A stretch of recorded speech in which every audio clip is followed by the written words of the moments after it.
If you think you've seen darkness, you haven't stepped inside this house. Subscribe, and welcome to the DREAD Diaries, where every door creaks open to something you can't unsee. June 10, 1912. The town of Villisca, Iowa, wakes to a dawn so quiet it feels wrong.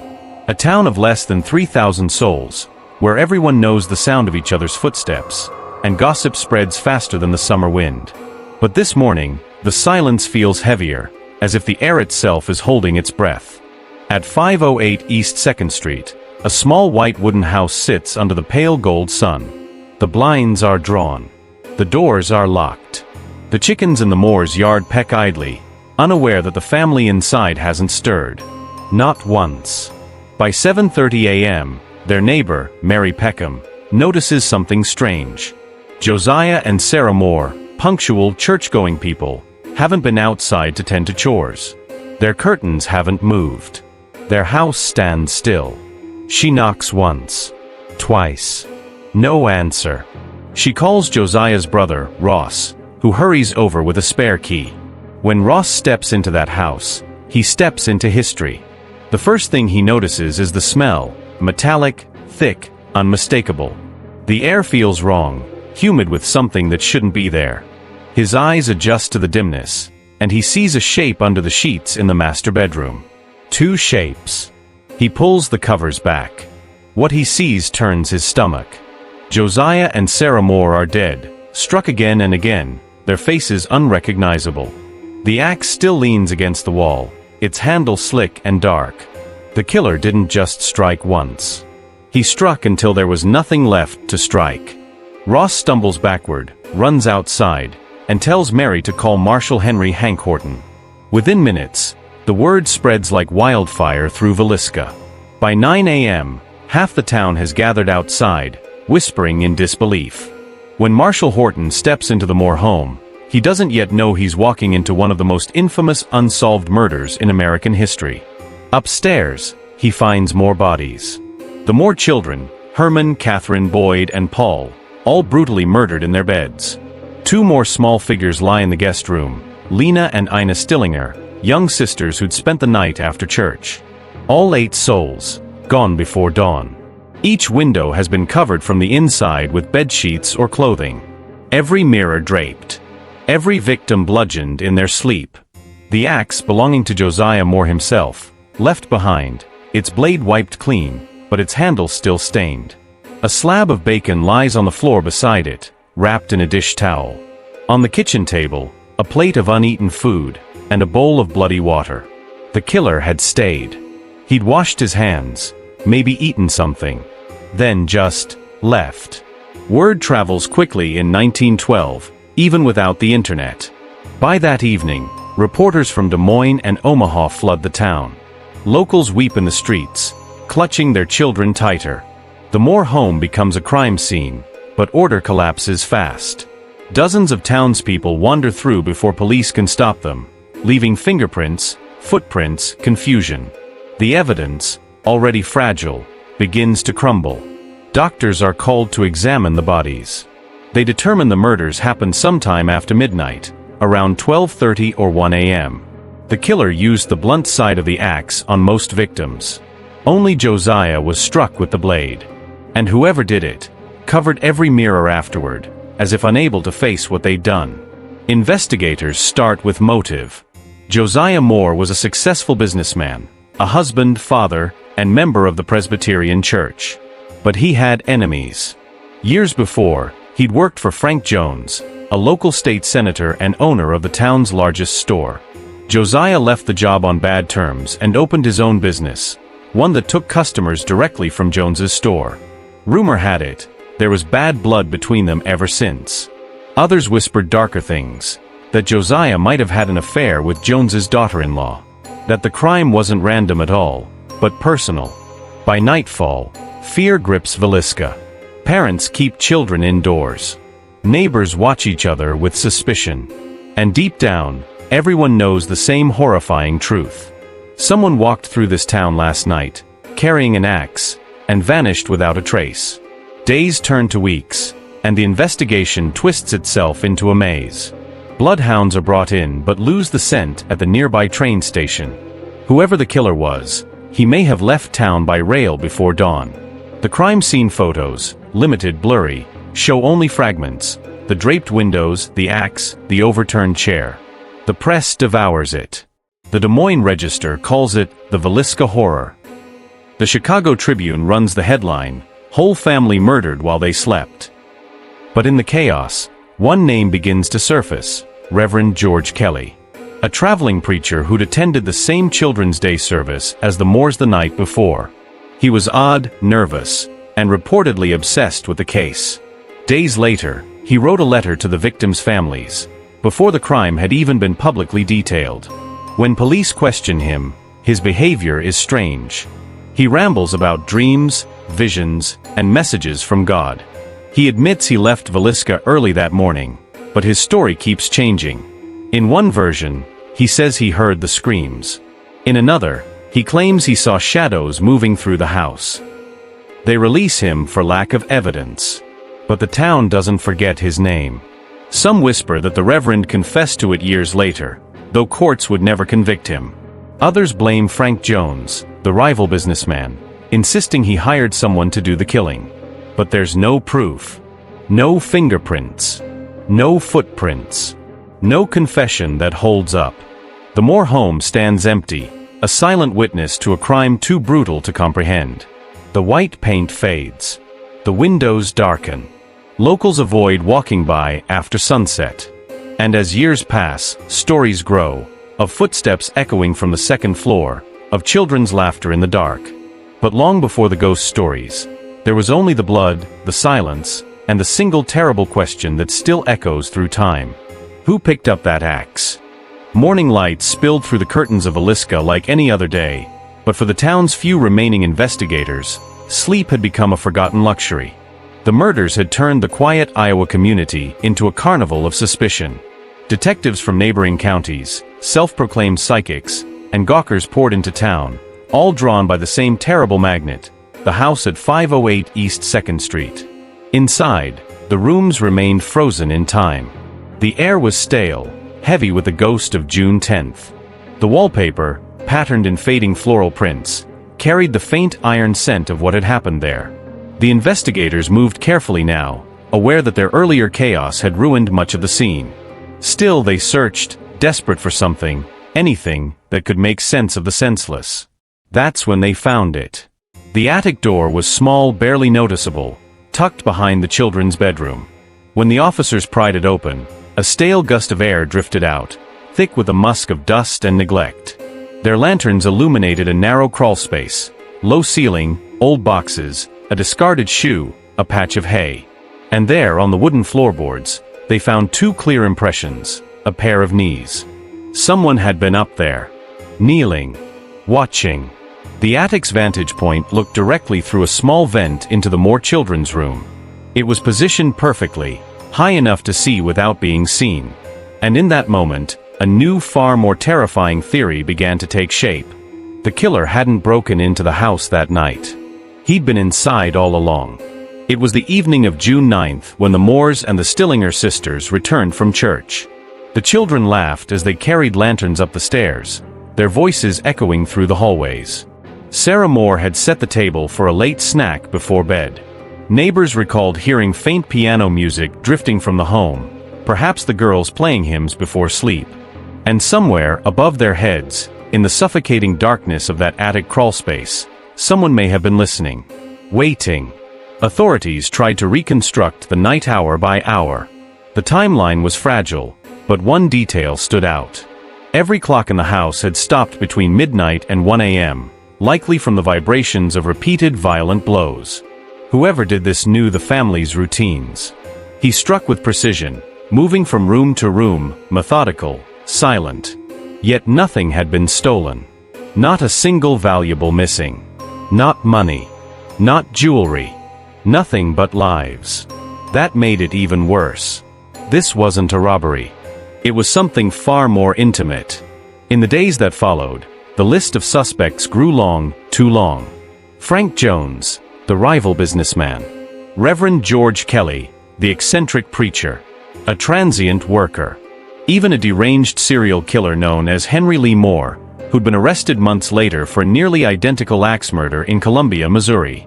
Each man fit some part of the puzzle, but none fit all of it.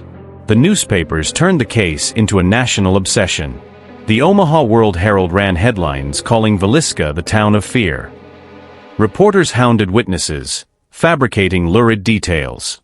And the people of Villisca, once friendly and trusting, began to lock their doors at sundown. For the first time, they realized evil didn't always come from somewhere else. Sometimes, it slept next door. The Reverend Kelly's story took on a life of its own. He was an itinerant preacher, small, pale, nervous. His congregation found him odd, even unsettling.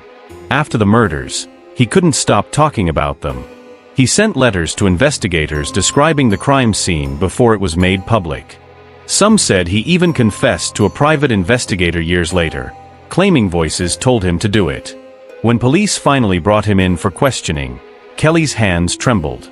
He spoke of God's will, of visions of light above the Moore house, of hearing children's laughter just before dawn.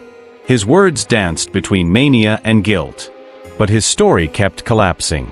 He claimed to have passed through Villisca on the night of June 9th, then corrected himself. No, it was June 10th, at 5 a.m. Then later that he had boarded a train east, guided by divine direction. When detectives pressed him on the attic, he froze. "How could you know about that?" he asked. But they hadn't told him. Not a word of the attic had ever been printed. The lead detective noted the reaction in his journal, subject alarmed at mention of attic. Still, evidence was thin. There were no fingerprints. No eyewitnesses. When Kelly's confession eventually surfaced, it unraveled in court, incoherent, contradictory, possibly coerced. The jury acquitted him in 1917. The Reverend walked free, vanishing into obscurity, his name forever tangled in whispers and rumor. Meanwhile, other theories festered. Some believed Frank Jones had paid someone to do the job, a hitman named William Mansfield. Mansfield had a dark reputation, and worse, a pattern. 2 years after Villisca, he was accused of murdering his own family in the same brutal fashion, with an axe, while they slept. Yet even then, he escaped conviction. Coincidence, or something more? Investigators noticed similar cases across the Midwest between 1911 and 1913, entire families bludgeoned in their homes near train tracks. Axe murders, always at night, often while they slept. The killer would vanish by morning, likely catching the next freight train out of town. The press began calling him the Axeman of the Midwest. And though police could never prove a link, the pattern was too precise to ignore. If the Villisca killer was part of that wave, then he might have left town before sunrise, slipping onto the westbound line, just a shadow in the night. But that theory clashed with what they found in the attic. The footprints. The candle wax. The half-eaten food. This was no transient passing through. This was someone who watched. Years later, the house remained untouched. Families who tried to live there reported hearing footsteps on the stairs at night. Tools left in the kitchen would move by morning. Visitors swore they felt watched from the top of the landing, as if someone were still hiding just above them, waiting for the lights to go out. But even without the ghost stories, the truth was horrifying enough. Whoever had lived in that darkness had studied every creak of the floorboards, every bedtime routine, every whispered prayer. He knew the moment the last candle went out. And when he climbed down from that attic, axe in hand, he wasn't guessing. He was finishing something he'd planned. The sheriff's final report listed dozens of suspects, hundreds of interviews, and not a single conviction. The case went cold. But one detective, years later, claimed he'd found something in a sealed evidence box. A scrap of notebook paper. Faded pencil writing. 4 words only. Waited until they slept. The years bled into decades, and the Villisca house endured, weathered crooked, and still whispering through the gaps in its boards. The townspeople learned to live beside it, though no one truly forgot. They called it that house, the one children dared each other to touch at nightfall, the one neighbors avoided glancing at after dusk. But history has a cruel way of resurfacing. And in the early 2000s, when forensic investigators and historians reopened the Villisca files, The old horror breathed again. What they uncovered didn't solve the crime, it made it darker. The house, long preserved as a museum, was re-examined under modern conditions. Every floorboard, every beam was scanned for biological traces. And though time had erased much, one discovery pulled investigators back into the nightmare. Faint traces of oil soot near the attic entrance and on the handle of the lamp by the children's bedroom. That meant the killer had used the lamp not just for light, but to control how much light escaped, a deliberate adjustment, covering the flame with a shirt to dim it. It wasn't panic. It was ritual. This wasn't the work of a madman in frenzy. It was planned, slow, almost rehearsed. In 1912, police could never explain the precise order of deaths. But the forensic review, paired with autopsy records and testimony, reconstructed a haunting timeline. The killer began in the master bedroom. Josiah first. He was likely struck as he slept, the first blow ending him instantly. Then Sarah, beside him. The noise didn't wake the children. The house was solid, the doors closed. The killer then moved into the children's rooms, continuing his silent slaughter. When he reached the Stillinger girls, guests sleeping in the parlor, something changed. Lena Stillinger was found differently. She had defensive bruises. She had moved. She had seen him. And then, silence. The killer draped sheets over the mirrors and the windows. Some experts believe this was a sign of guilt, or superstition, the idea that spirits could be trapped in reflections. But others think it was practical. He didn't want to see what he'd done. Or maybe he didn't want anyone else to see him leaving. He stayed for hours. Ate breakfast. Washed his hands. Adjusted the lamp again. Then disappeared. As the 20th century turned, the case faded from newsprint to folklore. But something about Villisca refused to die. Each new investigator found the same holes, the same contradictions. The theories stacked like bones. One man, retired federal agent Jim Sanderson, took a particular interest in the attic. He'd spent 30 years in crime scene reconstruction and had a fascination with ritual homicides. His conclusion, after studying the photos and autopsy data, chilled even hardened criminologists. This was not random, Sanderson said in a 2006 interview. This was someone who watched them. Someone who lived off the moment of waiting. He needed to see them asleep. He needed to see them trust. He believed the killer had entered the Moore house during daylight on June 9th, hours before the family returned from church. The open attic hatch, unlatched and easy to access from the rear porch, provided a hiding spot. The footprints and kneeling impressions supported that theory. He waited there for at least 6 hours, listening. But the most chilling detail was what Sanderson said next. He didn't come to Villisca for the Moors. He came for the house. He picked them because they fit a pattern. That pattern connected Villisca to at least 9 other murders across the Midwest between 1911 and 1913, from Colorado to Kansas, Illinois to Missouri. All involved families killed in their sleep. All used an axe. All took place near railways. The similarities were grotesquely exact. Windows covered. Mirrors draped. Victims bludgeoned with the blunt side. The weapon left behind. A basin of bloody water. The murderer vanished by dawn. This pointed to a transient killer, perhaps a railway worker or a drifter, who rode freight lines, disembarking in small towns after dark. He'd walk the streets, find a house with no dog, no locks, an open barn. He'd wait inside until everyone was asleep. And when he finished, he'd catch the next train before sunrise. The FBI's modern behavioral analysts agreed that such consistency suggested compulsion, not randomness.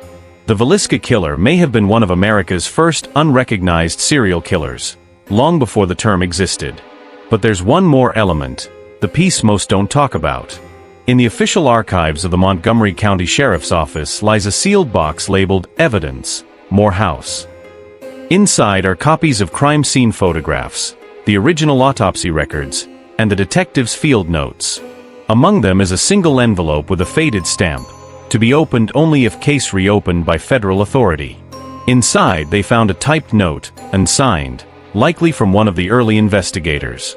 The man we seek is not gone. He travels by night and hides by day.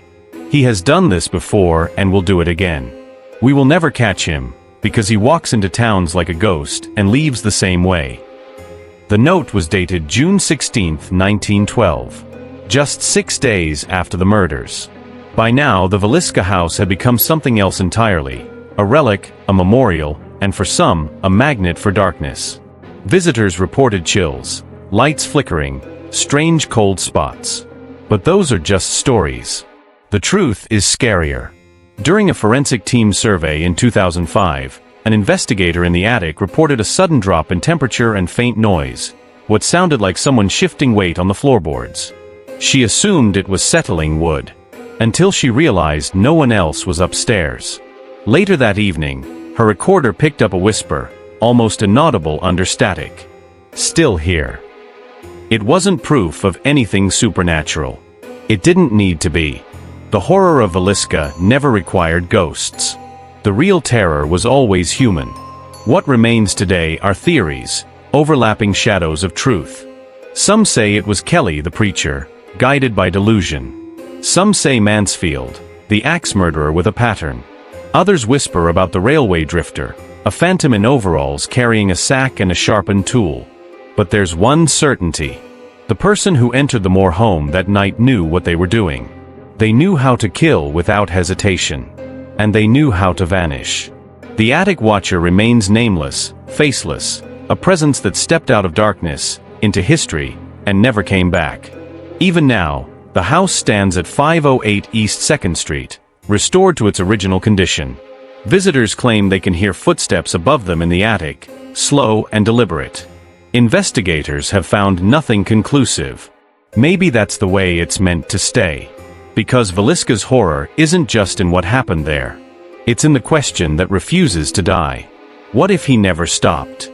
They say the Villisca Axe Murder House is haunted. Maybe it is. Or maybe some places don't need ghosts, just the memory of what we're capable of. If you think this story was dark, you're not ready for what's next. Hit subscribe. This is the DREAD Diaries.